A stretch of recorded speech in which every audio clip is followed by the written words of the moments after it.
कैसे हैं दोस्तों, मैं हूं बिलाल। हम सीख रहे हैं Next.js 13। तो चलें शुरू करते हैं। इस वीडियो में हम जिक्र करेंगे जो Next.js 13 में बिगनर हैं उनको शुरू में क्या प्रॉब्लम्स फेस होते हैं, क्या क्या एरर आते हैं जिस वजह से वो बहुत ज़्यादा इरिटेट हो जाते हैं, और बाज़ दफ़ा के ये भी होता है कि वो छोड़ देते हैं कोर्स, जबकि वो बहुत ही मामूली एरर होते हैं। तो उनका ही हम डिस्कस करेंगे, उनको देखेंगे। तो बिल्कुल शुरू से हम चलते हैं। मैं एक फोल्डर बनाता हूं टेस्ट के नाम से, और बिल्कुल वहां पे देखते कि किस किस तरह के हमें एरर देखने को मिलते हैं। तो ये मैंने फोल्डर बनाया, इसको मैं टेस्ट का नाम दे रहा हूं, और इसको हम ओपन करते हैं VS कोड में। तो यहाँ पे मैं लिखता हूँ CMD, चाहे यहाँ से भी कर सकते हैं या फिर आप यहाँ से भी डायरेक्ट ओपन कर सकते हैं। तो चलो हम यहाँ से ही ओपन कर देते हैं। मैं फाइल्स में चला गया, ओपन फोल्डर में चला गया, और यहाँ पे डेस्कटॉप में मेरा टेस्ट का फोल्डर है यहाँ पे। ठीक है, मैं सिलेक्ट फोल्डर कर देता हूँ, मेरा फोल्डर यहाँ पर खुल जाएगा। अब यहाँ पे हम एक नेक्स्ट की जो है Next.js की रेपो बनाते हैं, और उस वक्त क्या इश्यूज आते हैं पहले उसे देख लेते हैं। यहाँ पे बहुत से लोग कमांड को गलत लिख लेते हैं। वो लिखते हैं npm create next app @latest, और उसके बाद प्रोजेक्ट का नाम लिखते हैं। प्रोजेक्ट का नाम आप कुछ भी लिख सकते हैं, like ABC, Bilal, my app, my project.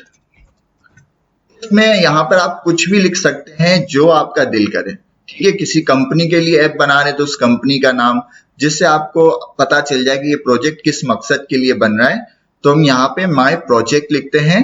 मैं इंटर करूंगा, हमें प्रोजेक्ट नहीं बनेगा। क्यों नहीं बनेगा? क्योंकि मैंने पहली जो गलती की वो मैंने यहाँ पे लिखा npm। यहाँ पर npm नहीं लिखा जाता, यहाँ पे लिखा जाता है npx। ठीक है, तो npx। अब मैं इंटर करूंगा तो हमारा प्रोजेक्ट बनना शुरू हो जाएगा। उसमें ये चंद सवालात करेंगे, तो उसे भी हम देख लेते हैं। ये कहते हैं क्या आपको टाइप स्क्रिप्ट चाहिए? मैं कहता हूँ यस, हमें चाहिए। उसके बाद कहता है ESLint चाहिए। ये पैटर्न है, जो यहाँ पे फॉर्मेटिंग पैटर्न है उसके लिए है। नो भी कर सकते हैं, यस भी कर सकते हैं। मैं यस कर देता हूँ। ये सब लाइब्रेरीज होती हैं। टेलविन चाहिए, मैंने कहा यस चाहिए टेलविन। और फिर वो कहता है कि सोर्स फोल्डर की डायरेक्टरी आपको चाहिए। अगर हम इस पर यस करेंगे तो सोर्स फोल्डर की डायरेक्टरी हमें मिल जाएगी, और अगर हम नो करेंगे तो सोर्स फोल्डर की डायरेक्टरी हमें नहीं मिलेगी।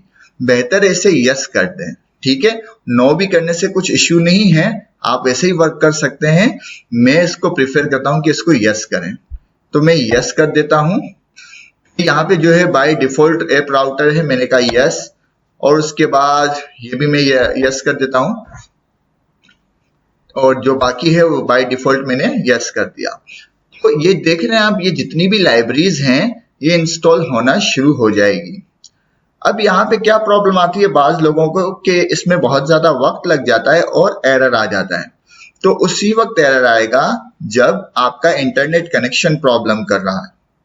अगर आपका इंटरनेट सही चल रहा है तो यहाँ पर एरर नहीं आना चाहिए। तब तक इंस्टॉलेशन हो रही है, माय प्रोजेक्ट बन रहा है, तब तक हम वेट करते हैं।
हमारा प्रोजेक्ट बन चुका है, तो मैं जरा उसको देख लेता हूं।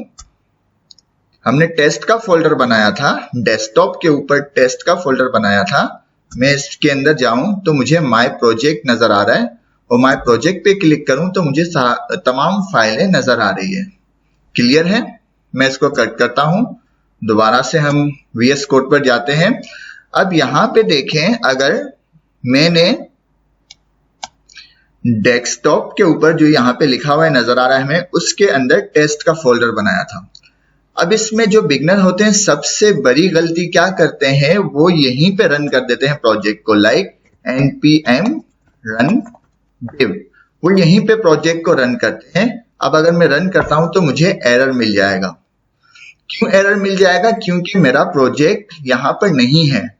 मेरा प्रोजेक्ट है डेस्कटॉप में टेस्ट के फोल्डर के अंदर माय प्रोजेक्ट के नाम से। तो मुझे क्या करना होगा, या तो मैं यहां से दोबारा फाइल में ओपन फोल्डर और टेस्ट और फिर माय प्रोजेक्ट को सिलेक्ट कर दूं। चूंकि ये तरीका हम यूज कर चुके हैं, तो अब हम टर्मिनल से करेंगे, लिखेंगे cd माय प्रोजेक्ट और मैं इंटर करूंगा। अब देखें डेस्कटॉप में टेस्ट में माय प्रोजेक्ट के अंदर मैं आ चुका हूं। तो यहां पे मैं लिखता हूं कोड डॉट, इंटर करूंगा तो ये प्रोजेक्ट VS कोड में खुल जाएगा। ये देखिए यहाँ पे माय प्रोजेक्ट लिखा हुआ है। अगर आप यहाँ पे गौर करें, यहाँ पे माय प्रोजेक्ट लिखा है, जबकि यहाँ पे क्या लिखा है, टेस्ट। टेस्ट के अंदर माय प्रोजेक्ट है, तो इस वजह से npm run div जो है कमांड नहीं चलती। तो अभी हम टर्मिनल से गए हैं इस प्रोजेक्ट के अंदर, बट अब हम फाइल के जरिए जाएंगे। तो मैं फाइल पे जाता हूं, ओपन फोल्डर करते हैं, और ये डेस्कटॉप है मेरा, यहाँ पे लिखा हुआ है डेस्कटॉप। डेस्कटॉप पे मैंने टेस्ट का फोल्डर बनाया, और टेस्ट के फोल्डर में एक प्रोजेक्ट है माय प्रोजेक्ट के नाम से, मुझे ये फोल्डर सिलेक्ट कर देना है। अब ये फोल्डर खुल जाएगा और यहाँ पे लिखा हुआ आ जाएगा माय प्रोजेक्ट। अब अगर टर्मिनल के ऊपर हम कमांड रन करें npm run div, अब हमें एरर नहीं मिलेगा, ये कमांड चल जाएगी। क्लियर है? अब ये कमांड चल गई और ये हमें कह रहा है कि आप लोकल होस्ट 3000 के ऊपर जाएं और इस रेपो को व्यू कर सकते हैं, या इसका एंड पॉइंट देख सकते हैं, या इसका लैंडिंग पेज आपको नजर आ जाएगा। तो हम जाते हैं और यहां पे मैं रन करता हूं लोकल होस्ट 3000। जरा सा वक्त लेता है फर्स्ट टाइम में।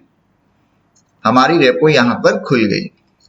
अब यहाँ पे एक चीज और लोग परेशान हो जाते हैं कि उनको सोर्स का फोल्डर नहीं मिलता। जब हम रेपोजिटरी बना रहे होते हैं तो उस वक्त हमने देखा था कि हमने सोर्स का फोल्डर यस किया था, तब हमें सोर्स का फोल्डर मिला है। अगर आप नहीं भी यस करेंगे तो आपको फिर सोर्स की जगह डायरेक्ट ऐप का फोल्डर मिल जाएगा। तो इन दोनों पोजीशन में आपकी रिपोर्ट बिल्कुल नॉर्मल ही बिहेव करेगी। क्लियर है? इसके अलावा Next.js कॉन्फ़िग में बाज दफा कॉन्फ़िगरेशन नहीं आती। जैसे अभी आप देख रहे हैं कि Next.js में कॉन्फ़िगरेशन नहीं आई, तो बाय डिफॉल्ट जो भी है इसी तरह से रहने दें, इसको फिलहाल चेंज करने की जरूरत नहीं है। क्लियर है? अब हम क्या करते हैं, हम पहले अपने पेज डॉट जो एंड पॉइंट है हमारा, इसको हम क्लियर कर देते हैं और यहां पे लिखते हैं हेलो वर्ल्ड। बहुत ज्यादा लोग गलती करते हैं, एक वो भी मैं आपको बता देता हूं। हम यहां पे लिखते हैं हेलो वर्ल्ड। H3 के अंदर मैं लिख रहा हूं हेलो वर्ल्ड। मैं सेव करता हूं और हमारा रिजल्ट देखते हैं, हमें रिजल्ट मिल रहा है। ये जो लाइनें हैं ये आ रही है ग्लोबल की वजह से, ग्लोबल CSS की वजह से। तो मैं उसे क्लियर कर देता हूं। क्लियर करने के लिए ये जो ऊपर टेलविंड है इसको ना मिटाना, क्योंकि हमने टेलविंड इंस्टॉल की है, हमें इसकी जरूरत है। मैं सेव करता हूं, हमारा क्लियर हो गया हेलो वर्ल्ड। उसके बाद जो लोग बहुत ज्यादा गलती करते हैं वो क्या है, वो क्या करते हैं, मुझे यहाँ पे हेलो वर्ल्ड तो लिख दिया, अब इसके साथ में एक और लाइन लिखता हूँ, लाइक एक पैराग्राफ ऐड करते हैं कि हाउ आर यू। अब यहाँ पे हमें एरर मिल रहा है, हम परेशान हो जाते हैं। देखिए Next.js में इस तरह के बहुत से एरर आपको मिलेंगे और इसके साथ उसका सॉल्यूशन भी मिलेगा। तो आपको क्या करना है, जहां पे एरर है इस पे होवर कर लें और वो खुद बताएगा कि JS जो है जो कंपोनेंट है उसको एक पेरेंट एलिमेंट चाहिए। आपने हमारी कंपोनेंट वाली वीडियो देखी हो तो उसमें हमने कहा है कि जो कंपोनेंट है वो हमेशा एक पेरेंट एलिमेंट रिटर्न करता है। तो अब आप अगर देखें तो इसका पेरेंट एलिमेंट क्या है, इसका पेरेंट एलिमेंट तो है ही नहीं। तो अगर हम मिटाएं और इसका हल बिल्कुल इजी तरीके से देख लें, जब भी आप कंपोनेंट बनाएं तो इसको एक पेरेंट एलिमेंट ऑलरेडी पास कर दें, उसके अंदर फिर आप जो भी कोड करेंगे आपका एरर नहीं आएगा। पेरेंट एलिमेंट की सबसे अच्छी मिसाल है div। मैंने यहाँ पे div पास कर दिया, अब मैं यहाँ पे जो भी लिखूं कोड करूं, लाइक मैं लिखता हूं h3 हेलो वर्ल्ड, मुझे एरर नहीं मिला।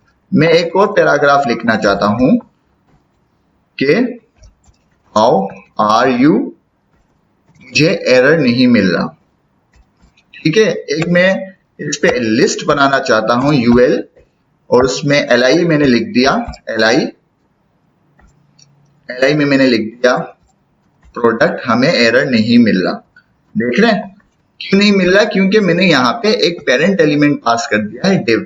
अगर मैं div को कमेंट कर दूं, यहाँ पे मैं div को कमेंट कर दूं तो दोबारा हमें एरर मिल जाएगा। क्यों एरर मिलेगा, क्योंकि इसको एक पेरेंट एलिमेंट चाहिए। तो पेरेंट एलिमेंट सबसे बेहतर इसकी मिसाल है div।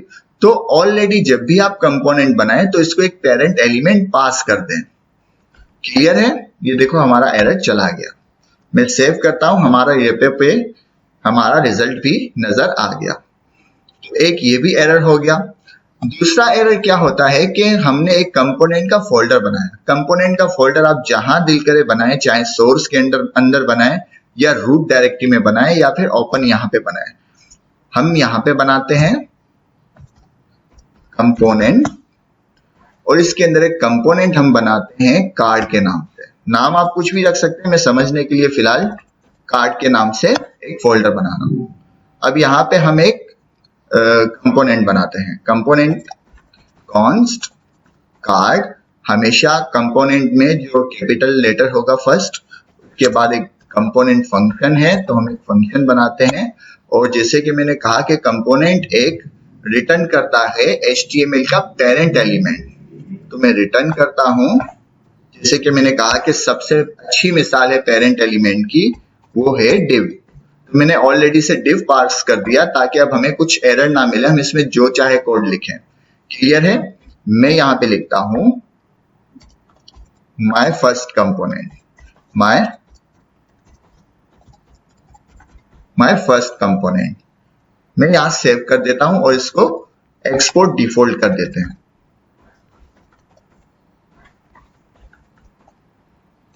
ठीक है, मैंने इसे एक्सपोर्ट डिफॉल्ट कर दिया। अब इश्यू ये है कि मुझे ये यहां पर रेंडर करना है। कहां पर, हमारे एंड पॉइंट में रेंडर करना है। अब मैं इसको किस तरह से रेंडर करूंगा, मैं इसको रेंडर करूंगा इंपोर्ट। यहां पे, क्योंकि यहां पे अगर हम देखें तो हमने, मैं जो फालतू फाइल है वो बंद कर देता हूं। यहां पे हमने एक्सपोर्ट डिफॉल्ट किया है कार्ड के नाम से और यहां पे हम इंपोर्ट करेंगे कार्ड। यहां पे आप नाम कुछ भी लिख सकते हैं, बट मैंने कार्ड ही लिखा है क्योंकि मैंने कार्ड के नाम से उसको इंपोर्ट किया, बट नाम इसे मैं चेंज भी कर सकता हूं, जो भी हम करके देख लेंगे। मैंने इसे इंपोर्ट किया, इंपोर्ट फ्रॉम। अब इन्वर्टेड कोमा में हमें इसकी डायरेक्शन देनी है, इसकी लोकेशन देनी है कि ये आया है कहां। तो अगर मैं डॉट दबाऊं तो ये जो है इसकी करंट डायरेक्टरी, मतलब यहां पे मैं करंट डायरेक्टरी में हूं, इस लेवल पे बात कर रहा हूं, बट इस लेवल पे नहीं है वरना मुझे सजेशन आ जाती। तो मुझे एक लेवल ऊपर जाना है तो मैं 2 बार डॉट लगा दूंगा और एक स्लैश लगाऊंगा। ये ऐप पर आ गया, ये ऐप तक आ गया, यहां तक आ गया, बट हमारा फोल्डर तो इससे बाहर है, हमारा फोल्डर इससे बाहर है। मतलब मुझे एक लेवल और ऊपर जाना है, तो मैं एक लेवल और ऊपर जाऊंगा, डबल डॉट। मैं एक लेवल और ऊपर चला गया तो देखिए अब मुझे कंपोनेंट मिल गया। देख रहे हैं, ये रहा कंपोनेंट, मुझे यहां पे मिल गया। मैं दोबारा समझाता हूं, मैंने इन्वर्टेड कोमा लगाया, अब यहाँ पे मुझे जो कार्ड की लोकेशन है, जो कि ये रहा कंपोनेंट के अंदर हमारा कार्ड का कंपोनेंट है या कंपोनेंट की फाइल है, तो मुझे यहाँ तक एक्सेस करना है और ये फाइल page.tsx है, मतलब मैं यहाँ खड़ा हूं, तो मुझे इससे एक लेवल ऊपर जाना है। तो मैं किस तरह जाऊंगा, मैं कहूंगा // ये मैं एक लेवल ऊपर आ गया, मतलब यहाँ पे ऐप के फोल्डर पे आ गया। अब मुझे इससे भी ऊपर जाना है क्योंकि इससे ऊपर हमारा कंपोनेंट है। इससे ऊपर अगर मैं इसे देखें तो ऐप से बाहर आना है, हमारे कंपोनेंट को एक्सेस करने के लिए ऐप से बाहर आना है। अगर ये कंपोनेंट ऐप के अंदर होता तो यहाँ तक ठीक थी बात, बट हमें एक लेवल और ऊपर जाना है, ठीक है। और वो सजेशन में खुद भी बता रहा है, अगर मैं दोबारा कहूं, वो सजेशन में खुद भी बता रहा है कि यहाँ पे सिर्फ एक ऐप का ही फोल्डर है और कोई भी फोल्डर नहीं। तो मैं कहता हूं नहीं, मुझे इससे ऊपर जाना है, इसके ऊपर वाला लेवल पे आप चेक करें। तो मैं चला गया। अब देखिए मुझे कंपोनेंट नजर आ गया, ठीक है, मुझे कंपोनेंट नजर आ गया। तो मैं कहता हूं हाँ ये वही कंपोनेंट है, इसके अंदर चले जाएं। वो इसके अंदर जाते हैं, मैं दोबारा स्लैश लगाता हूं। उसने मुझे सजेशन दे दी कि यहाँ पे एक card.tsx की फाइल है। मैंने कहा जी हाँ वो यही फाइल है और मैं इसको एक्सेस करता हूं, तो हमें एरर चला जाता है। क्लियर है। एक तरीकाकार ये है इसे इंपोर्ट करने का, जो बाज दफा लोग बहुत ज्यादा गलती कर जाते हैं सिर्फ ये लोकेशन देने में। उम्मीद है अब आपको समझ में आ गया होगा।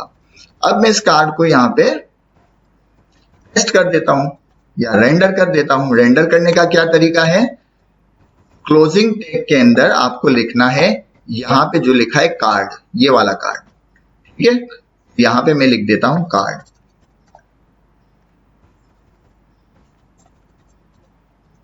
सेव करते हैं और रिजल्ट देखते हैं, माय फर्स्ट कंपोनेंट। अब हम क्या करते हैं, मैं इस कार्ड की जगह लिखता हूं बिलाल और यहां भी मैं कर देता हूं बिलाल, ठीक है। अब देखते हैं रिजल्ट। अब भी हमारा रिजल्ट वही है, मैं रिफ्रेश करता हूं, अब भी हमें रिजल्ट वही मिल रहा है, ठीक है। जबकि हमने यहाँ पे देखें तो एक्सपोर्ट डिफॉल्ट कार्ड के नाम से किया था, बट ये मैटर नहीं करता। इंपोर्ट हम जिस नाम से करेंगे उस कंपोनेंट को वहां पे वही नाम यूज करेंगे। क्लियर है। अब हम क्या करते हैं, एक और कंपोनेंट बनाते हैं। यहां पे मैं बनाता हूं कंपोनेंट फरीद के नाम से, ठीक है, और इसको कॉन्स्ट फरीद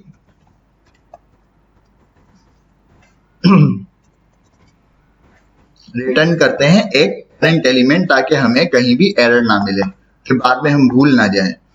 तो यहां पे मैं लिखता हूं H3 में हेलो मिस्टर फरीद और इसको एक्सपोर्ट डिफॉल्ट कर देते हैं, एक्सपोर्ट डिफॉल्ट फरीद। अब हम इसे सजेशन के जरिए इंपोर्ट करेंगे।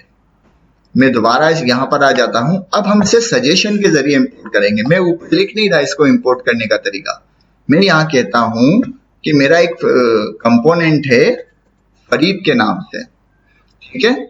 उसे जरा सा देखें आप, ये देखें मैंने FAR लिखा, उसने ऊपर सजेशन दे दी कि यहाँ पे कंपोनेंट हमें नजर आ रहा है। मैं दोबारा लिखता हूं, मैं कहता हूं FAR, मैंने FAR लिख दिया। यहाँ पे उसने सजेशन दे दी कि इस लोकेशन पे एक कंपोनेंट नजर आ रहा है, क्या ये वही है। मैंने कहा जी हाँ ये वही है।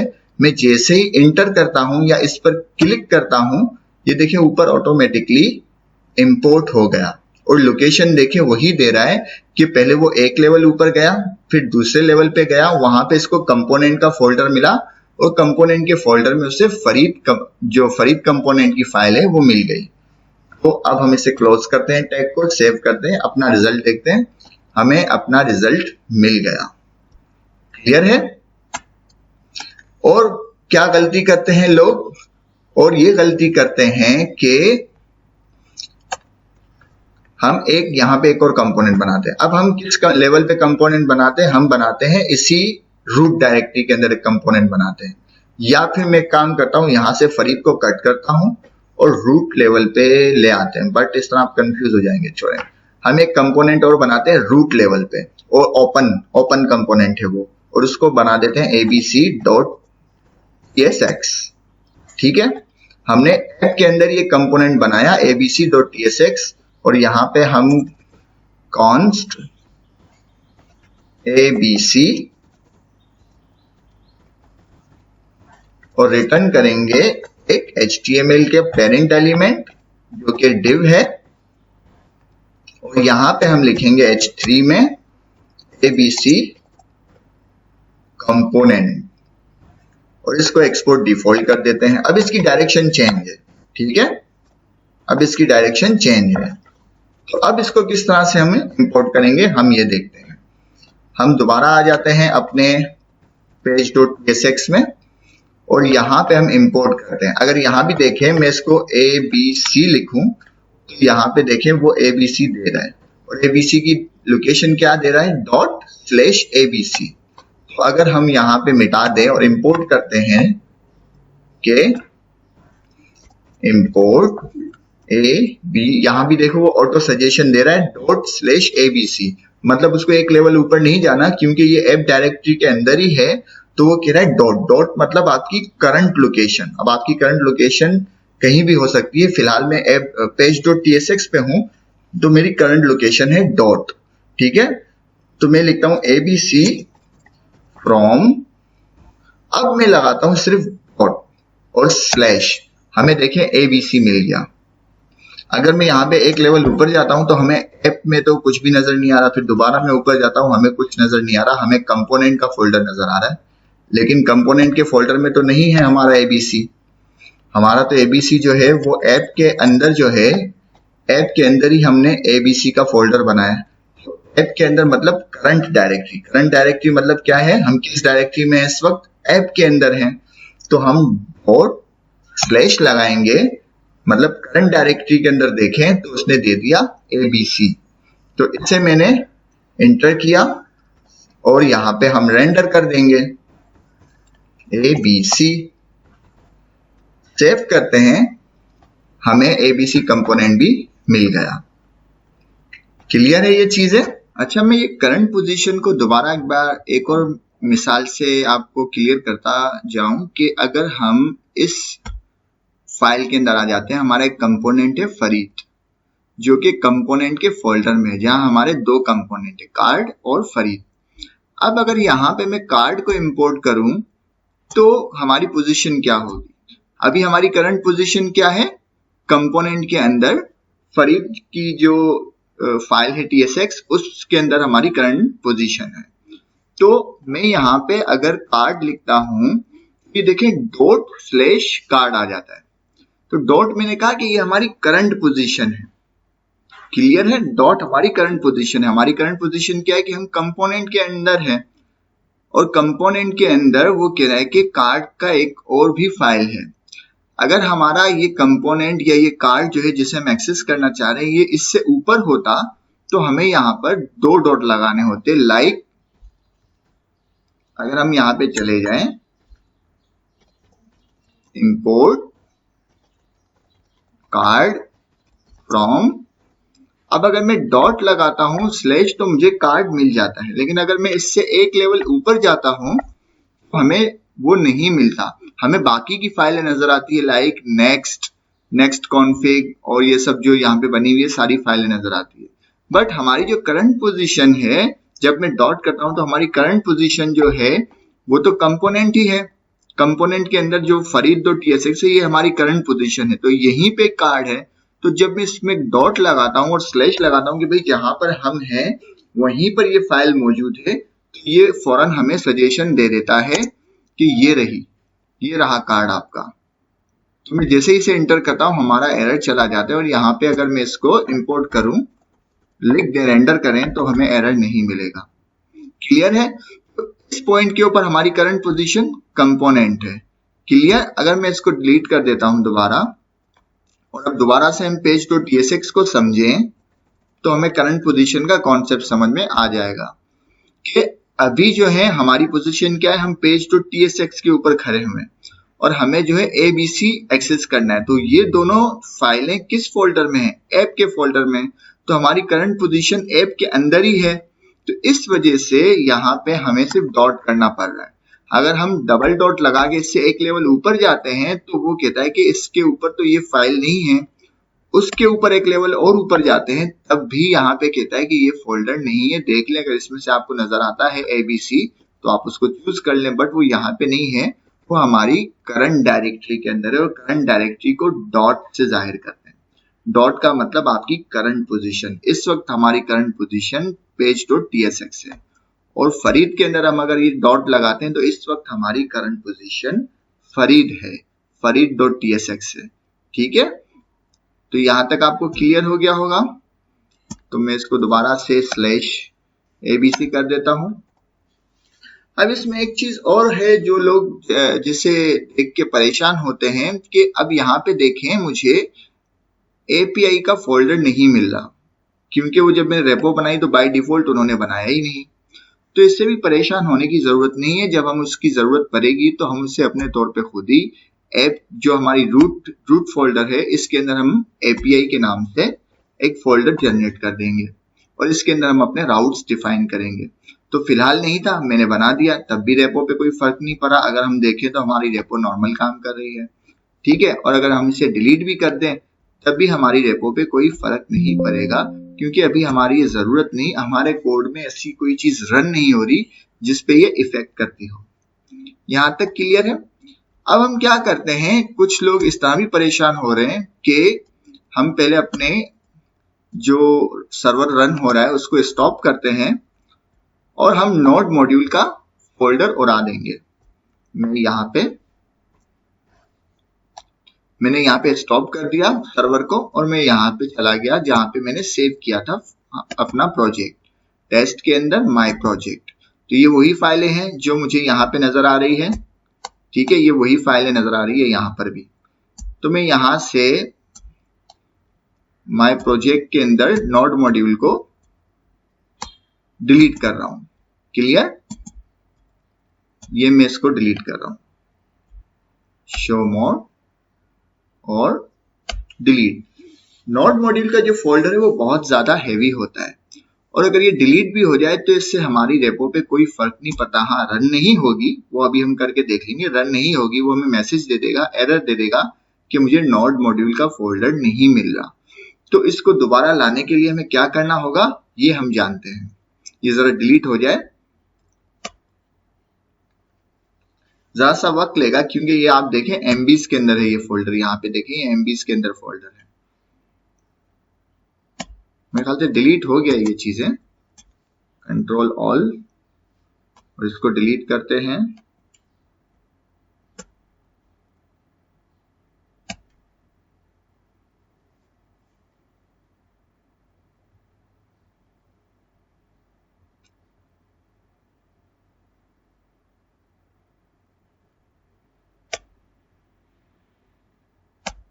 ये देख रहे हैं आप, सारी चीजें तकरीबन डिलीट हो गई हैं, बट ये कुछ चीजें सिस्टम फाइल के साथ चल रही है, इस वजह से ये डिलीट नहीं कर रहा।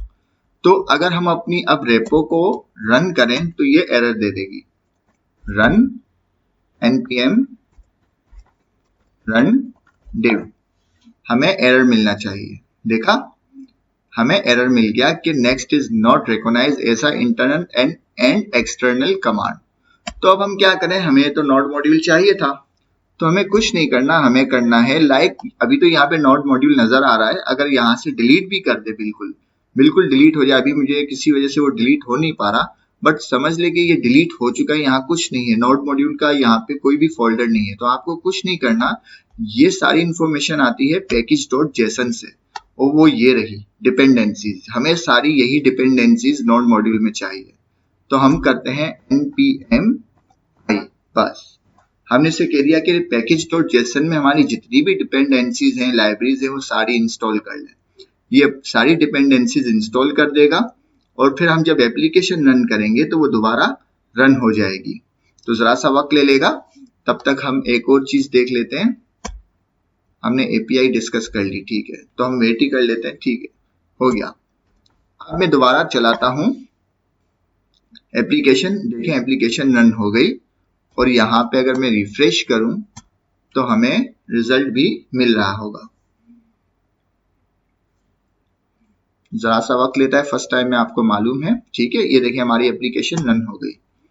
और अब अगर हम इसी फोल्डर में दोबारा जाते हैं नोड मॉड्यूल में, तो हमें दोबारा से वही तमाम फाइलें देखने को मिलेगी जो अभी हमने डिलीट कर दी थी। तो नोड मॉड्यूल अगर डिलीट हो भी जाए या ना भी बने तो हमें कुछ नहीं करना, हमें यहाँ पे सिर्फ टर्मिनल पे आके अपने प्रोजेक्ट के अंदर, ये भी दोबारा देख लें, अक्सर बिगनर यही गलती करते हैं, मुझे हर कमांड इस प्रोजेक्ट के अंदर ही चलानी होगी। अगर मैं टेस्ट के अंदर चलाऊंगा कमांड तो उसका कुछ फायदा नहीं होगा। ठीक है, तो नोड मॉड्यूल का जो कमी है npm i या npm install, जो आपका दिल करे आप ये लिखेंगे, नोड मॉड्यूल जो है दोबारा इंस्टॉल हो जाएगा और जनरेट हो जाएगा। तो आज की वीडियो के लिए इतना ही। हमने कोशिश किया है कि जो इब्तिदाई तौर पे जो भी मसले मसाइल होते हैं और नेक्स्ट.जेएस जो बिगनर को तंग कर रहा होता है, इरिटेट कर रहा होता है, वो यही मसले होते हैं, स्पेशली के लोग प्रोजेक्ट बनने के बाद उस प्रोजेक्ट के बाहर ही npm run div कर देते हैं, तो उसको एरर मिल जाता है कि भाई ये प्रोजेक्ट रन ही नहीं हो रहा। बट इस चीज का ख्याल रखें कि जब भी प्रोजेक्ट बनाएं फिर उसको cd करके उस प्रोजेक्ट के अंदर जाएं और फिर जो है सर्वर को रन करें, तो वो आपको एरर नहीं देगा। अगर वीडियो अच्छी लगे तो लाइक करें, शेयर करें, सब्सक्राइब करें, और अगर कुछ और एरर रहते थे वो आगे हमारे ट्यूटोरियल में कवर हो जाएंगे। और एक और चीज सबसे अहम, जब भी एरर आए तो उसे होवर करके पढ़ें जरूर, वहां पे वो सॉल्यूशन भी दे रहा होता है या हमें हिंट दे रहा होता है कि ये एरर है, काइंडली इसे आप कवर करें या इसे आप सॉल्व करें। तो आज की वीडियो के लिए इतने ही। लाइक करें, शेयर करें, सब्सक्राइब करें। मिलते हैं नेक्स्ट वीडियो में। अल्लाह हाफिज।